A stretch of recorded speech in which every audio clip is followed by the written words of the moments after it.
سورج کی قسم اور اس کی دھوپ کی، اور چاند کی جب وہ اس کے پیچھے چلے، اور دن کی جب وہ اسے روشن کر دے، اور رات کی جب وہ اسے چھپا لے، اور آسمان کی اور اس ذات کی جس نے اسے بنایا، اور زمین کی اور اس ذات کی جس نے اسے پھیلایا، اور نفس انسانی کی اور اس کی جس نے اسے درست کر کے بنایا، پھر اس کو بدکاری سے بچنے اور پرہیزگار بننے کی سمجھ دی کہ جس نے اپنے نفس کو پاک رکھا وہ مراد کو پہنچا، اور جس نے اسے خاک میں ملایا وہ نامراد رہا۔ قوم سمود نے اپنی سرکشی کے سبب پیغمبر کو جھٹلایا۔ جب ان میں سے ایک نہایت بدبخت اٹھا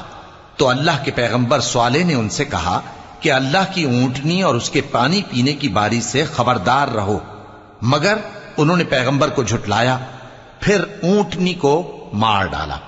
تو ان کے رب نے ان کے گناہ